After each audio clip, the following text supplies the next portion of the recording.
자, 여러분 안녕하십니까? 여러분 이번 시간에는요 챕터 23장 국민소득의 측정에서 5절에 해당하는 GDP는 경제 후생을 측정하는 좋은 지표인가? 네, 그걸 한번 보도록 하겠습니다. 자, GDP는 나름대로 의미가 있어요. 한 국가에서 생산된 일정 기간 동안의 최종 생산물의 시장 가치를 다 합한 것이죠.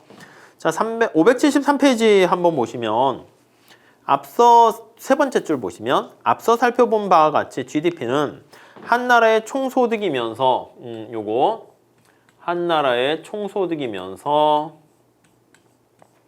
네 재화와 서비스에 대한 총 지출 그쵸?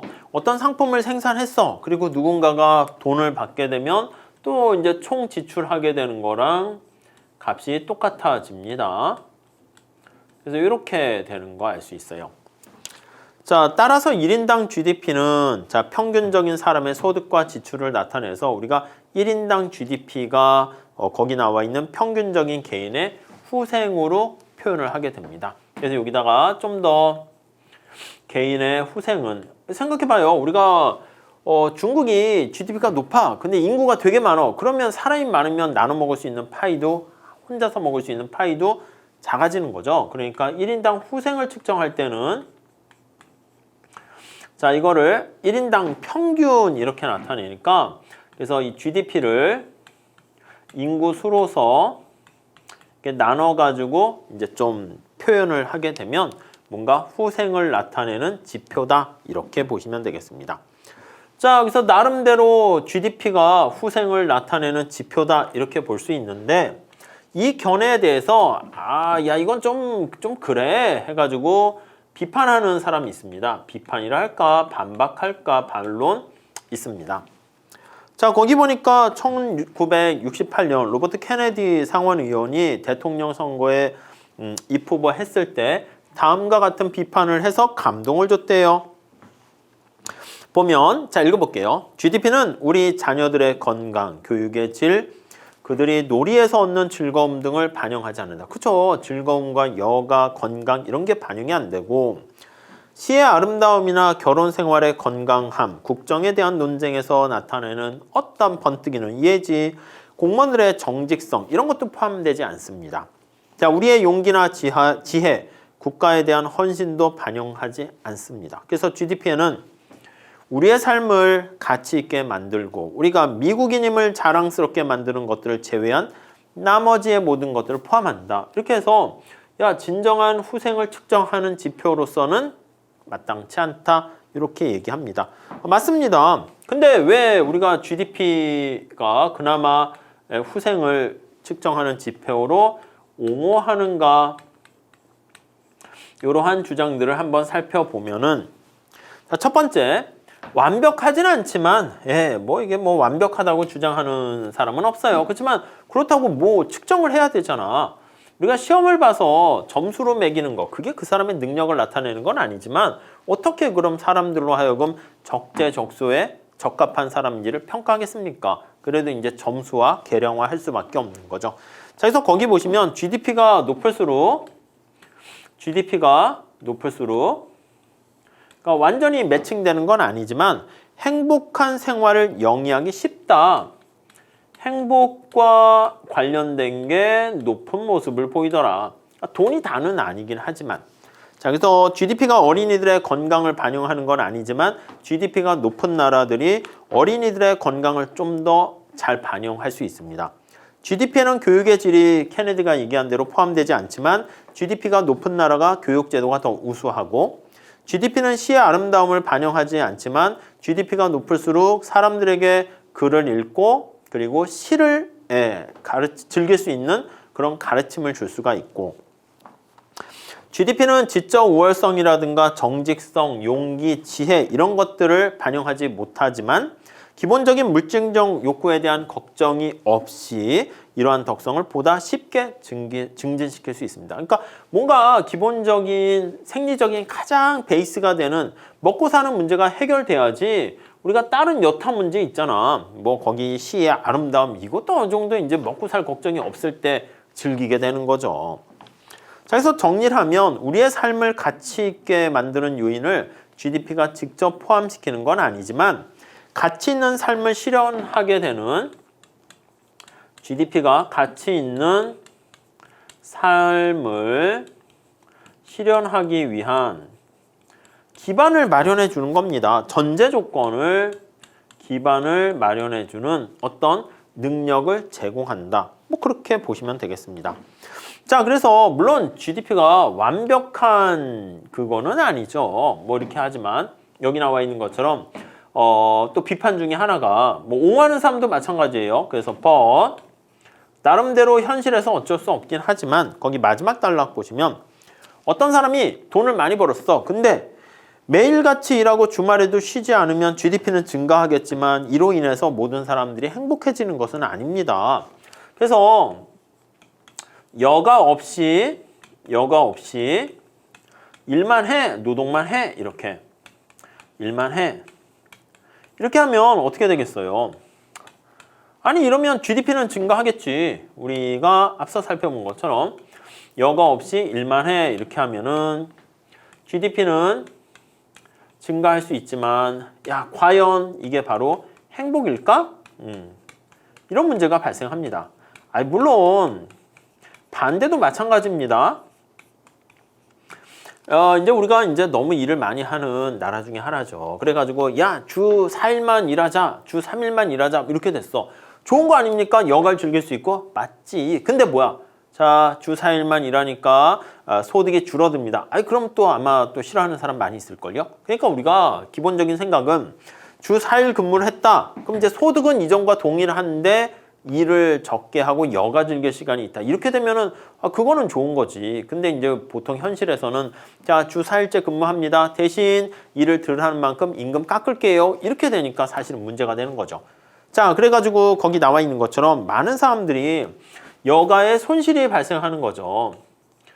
일을 많이 하게 되니까 여가의 손실이 과연 행복을 가져다 주가? 그건 아닐 수 있다는 것입니다.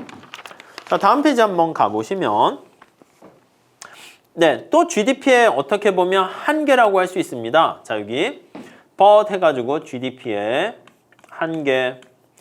비판도 마찬가지야. 앞에 얘기했던 비판 요거라고 보시면 되겠는데 첫 번째, 여가 없이 일만 하는 거 요거 좀 안타깝다 이렇게 되는 것이고 이제 옹호한다고 표현하기보다는 오히려 요거랑 가깝네. 이제 옹호하지만 기본적으로 이러한 비판도 있다 이렇게 보는 게 낫긴 하겠죠. 그렇지만은 사실은 이렇게 연결되는 거와 비판하는 사람들의 그 주장과 이렇게 연결이 되는 거죠. 자, 그래서 두 번째 또 볼까요? 자, 574페이지. GDP는 시장 가격을 이용해서 책정을 하다 보니까 시장 밖에서 시장 테두리 밖에서 이루어지는 것은 누락됩니다. 그래서 거기 보시면 시장 밖은 누락, 반영을 시키지 못한다는 거야. 자, 거기 두 번째 줄에 가정에서 생산된 재화나 서비스는 포함되지 않습니다. 시장 밖, 가정에서 생산된 거 포함되지 않고요. 그래서 요리사가 식당에서 요리를 하게 되면 GDP를 증가시켜. 근데 요리사가 집에서 뭔가 요리를 해 먹어. 그런 것들은 뭔가 행복을 증가시키고 가치를 창출하는 것이지만 GDP에 포함되지 않습니다. 자, 유료 타가소에서 애를 돌보게 되면 GDP에 포함되는데 부모가 집에서 타가를 하게 되면 집에서 애를 돌보는 거야. 이것도 포함되지 않습니다. GDP는. 그러니까 시장에서만 거래된 것만 포함시킨단 말이죠. 네, 이게 이제 또 두 번째 한계. 다음 세 번째 볼까요? 세 번째. 세 번째는 GDP는 환경의 질도 포함시키지 않습니다. 그래서 환경의 질 이런 것도 배제하게 됩니다. 반영하지 못해. 자, 그래서 거기 보시면 환경 규제를 철폐했어. 그래서 만약에 환경과 관련된 규제를 제거했어. 환경 규제가 철폐되면 기업들은 어떻게 돼요? 그냥 오염물질을 막 배출하게 되면서 물건을 생산한단 말이지. 그러면 거기 나와 있는 것처럼 생산량은 증가해. 그럼 철폐 시 GDP는 증가한단 말이야. 근데 우리가 환경이 더러워졌어. 그러니까 우리가 어떻게 돼? 행복은 떨어집니다. 후생은 감소합니다. 행복이라고 쓸게요. 후생이 좀 더 좋은 표현이긴 하지만 행복은 감소한다 이렇게 보시면 되겠습니다. 자, 또 뭐가 있을까요? 네 번째는 색깔 달리해서 써야겠네. 자, 그 마지막 단락 보시면 소득 분배에 대해서 고려하지 않습니다. 분배도 고려하지 않습니다. 자, 그래서 거기 나와 있는 것처럼 자, 100명이 1년 동안 5만 달러를 버는 사회와 100명 중에 10명이 1년 동안 50만 달러를 벌고 나머지 90명은 하나도 소득이 없어. 그러니까 소득이 한쪽으로 다 쏠려가지고 되는 경우 그랬을 때도 우리는 소득 분배가 불평등하지만 네, 그래도 GDP 양적인 측면에서만 계산하는 것이기 때문에 GDP는 같다. 그러니까 1인당 GDP를 계산하게 되면은 요 개인 후생을 나타내는 요게 1인당 GDP죠. 1인당 GDP가 될 텐데 요 1인당 GDP는 어떻게 된다? 예, 맞습니다. 평균적인 측면에서의 어떤 소득과 후생을 나타내는 거지 이게 소득 분배까지 다 제대로 반영하지는 못한다. 이렇게 보시면 되겠습니다. 네, 그 정도 정리하시면 되겠어요. 자, 그 다음에 삶의 질에 대한 국가 간의 격차를 보면 지금 말씀드린 1인당 GDP가 높은 나라부터 낮은 나라까지 쭉 이렇게 나타내고 있는데 기대 수명도 어떻게 됩니까? 1인당 GDP에 비례하죠. 교육 연수도 1인당 GDP에 비례하고 생활 만족도도 1인당 GDP에 비례하는 것을 알 수 있습니다. 그렇기 때문에 우리가 삶의 질에 관련해 가지고 보이지 않는 그런 것들도 제대로 캐치를 해놔야 되는데 그냥 여기 돈이 다는 아니지만 요거와 여기 나와 있는 많은 부분이 행복과 관련된 게 링크돼 있다. 물론 이제 어느 정도 먹고 살 정도 수준을 넘어서게 되면은 사실은 뭐 이런 많은 문제들이 돈이 다는 아니지만 그래도 양적으로 관련이 있으니까 우리가 어쩔 수 없잖아. 그러니까 행복을 어떻게 뭐 설문조사 해가지고 측정할 수 있는 것도 아니죠. 뭐 그렇게 하면은 뭐 강제로 설문조사를 왜곡하게 되면 북한이 제일 행복한 나라가 될 수도 있잖아. 그렇기 때문에 우리가 할 수 없이 이렇게 양적인 측면으로 측정한다라고 보시면 되겠습니다. 뭐 그 정도 봐주시면 되겠고요. 그래서 576페이지 한번 보도록 할게요. 마지막 단락 보시면 GDP가 이렇게 낮을수록 그래서 GDP가 낮은 나라일수록 낮을수록 어떠한 상황이 되는가 보면은 자, 저체중으로 태어난 영아 수가 더 많고 아기들이 저체중 아기가 많아요. 그러니까 이제 건강하지 못한 것이죠. 저체중의 아가가 많이 있고 그리고 유아 사망률과 산모 사망률이 더 높고 사망률도 특히 유아와 산모의 사망률은 높아지게 되고 사망률은 높고 네, 그 다음에 어린이 영양실조도 훨씬 더 많습니다. 애들이 많이 피해보네. 그래서 어린이의 영양 상태가 영양실조가 높고 이렇게 된다고요. 네. 그리고 거기 보니까 전기, 포장, 도로, 깨끗한 식수에 대한 접근율도 낮아지고 교육받을 수도 없기 때문에 문맹률 이런 것들은 어떻게 됩니까? 문맹률은 당연히 또 높게 되는 거죠. 문맹률은 높고 이렇게. 그 다음에 TV, 전화, 인터넷 접속기에도 적고 TV나 인터넷 같은 그 뭐 시설이라 할까 설비 같은 것은 낮고 당연한 얘기죠. 그러니까 이 GDP와 이런 많은 우리의 삶과 관련이 있다 보시면 되겠습니다. 자, 그 다음에 574페이지에 가보시면 그 뉴스 속의 경작 한번 보세요.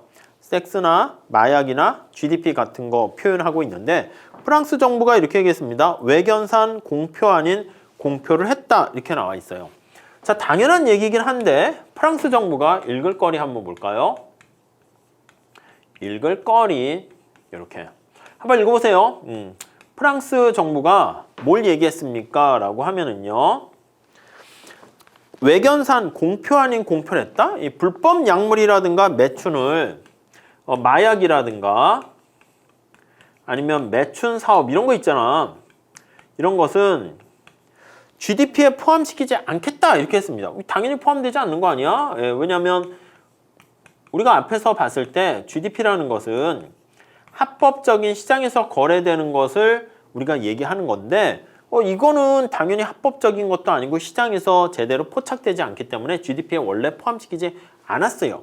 그러니까 이게 원래 포함시키지 않았는데 왜 공표했지? 이렇게요. 이걸 보는 겁니다. 그러니까 이 공표가 웃긴다는 거죠. 왜냐하면 다 두 번째 단락 보시면 프랑스나 대부분 나라에서 이러한 행위들은 GDP에 포함시킨 적이 없습니다. 그러니까 뭐 이런 거야. 거기 얘가 잘 나와 있는데 미국 정부는 사람을 금성에 보낼 의향이 없습니다. 뭐 당연한 거 아닙니까? 이런 거 당연한 걸 얘기 안 하는데 그 당연한 거를 얘기를 했습니다. 왜 이렇게 되냐면 그 밑에 다음에 쭉 가보시면은요. 세 번째 컬럼에 보시면 현재 유럽연합의 공식 기구인 거기 유럽 통계에서는요.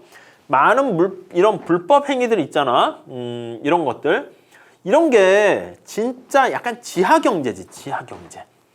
그러니까 이런 지하경제는 어떻게 보면은 합법적인 게 아니니까 GDP에서 뺐는데 지하경제가 만연해지고 점차 커지게 되면 그래서 유럽의 많은 나라나 밑에서 세 번째 줄 보시면 네덜란드 같은 데에서는 매춘이나 마리화나 같은 게 합법입니다. 그러니까 지하경제까지 또 합법이고 그러니까 반영을 한단 말이야. 그러다 보니까 이거를 불법으로 해서 반영하지 않는 나라랑 합법으로 해서 반영하는 나라랑 원래 현실의 정확한 측정을 위한 것인데 삶의 질과 괴리가 될 수 있다는 거야. 그렇기 때문에 오른쪽 575페이지가 보시면 최근에 네 번째 줄에요. 스페인, 이태리, 벨기에, 영국이 불법 약물과 면허 없이 이루어지는 섹스 거래를 국민 계정에 포함시키기로 했습니다.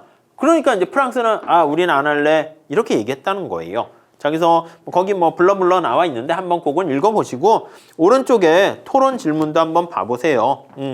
불법 경제 활동은 지금 GDP에서 빠져 있긴 한데 이것도 과연 포함시켜야 할 것인가?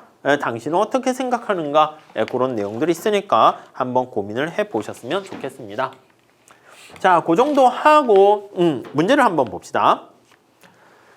자, 11번 문제 볼게요. 577페이지. 만일 키팅 선생님이 교사직을 그만두고 집에서, 이 가정에서 하는 거잖아. 시장에서 거래되지 않습니다. 집에서 자녀들을 가르친다 이렇게 하면 가치를 창출하는 일은 똑같진 하겠지만은 시장 소득 자체가 감소해서 GDP는 감소하게 돼요. 그러니까 교육시장에서 직접 대가를 받는 거랑 자기 가정, 뭐 가사노동하고 비슷한 거죠. 이런 것들은 포함되지 않는다. 이렇게 보시면 되겠고. 자, GDP가 후생의 지표로서 불완전한 이유는 무엇입니까? 라고 하면요. 그래요. 뭐 가장 이유는 여기 환경 파괴라든가 여가라든가 시장에서 거래되지 않는 이런 것들을 제대로 반영하지 못하기 때문이다. 이렇게 정리를 하시면 될 것 같습니다. 자, 이렇게 해가지고요. 우리가 챕터 23장 내용을 살펴봤고요. 결론적으로 보시면 우리가 이 챕터에서는 첫 번째 줄에 있는 한 나라의 총소득을 측정하는 방법. 근데 이 GDP라는 게 거기 나와 있는 것처럼 두 번째 줄 보시면 GDP의 추세를 통해 가지고 이렇게 어떻게 변하는가, 특히 실질 GDP가 이게 이제 경제 성장과 관련한 그런 이슈다라고 보시면 되겠고요. 추세선에서 이탈되잖아. 이렇게 이탈돼서 이렇게 변한다고요. 전체적인 추세선은 상승하겠지만 이렇게 이탈되는 부분, 이게 바로 뭐다? 경기 변동 관련된 이슈다 라고 보시면 되겠습니다. 이런 경제 성장과 경기 변동, 이런 상황을 파악할 때 우리가 많이 사용하는 게 바로 GDP다 라고 보시면 되겠습니다. 다음 두 번째 단락에서도 이 시점에서 우리는 GDP를 정확하게 측정하는 게 얼마나 중요한가 그걸 알 수 있습니다. 그래서 평범한 사람들도 야, 지금 우리나라 경제가 잘 돌아가는 거야? 아니면 뭐가 삐그덕거리는 거야? 야, GDP 어떻게 작년 대비 어떻게 증가했어? 아니면 떨어졌어? 그걸 보면서 감을 잡을 수 있게 된다는 거죠.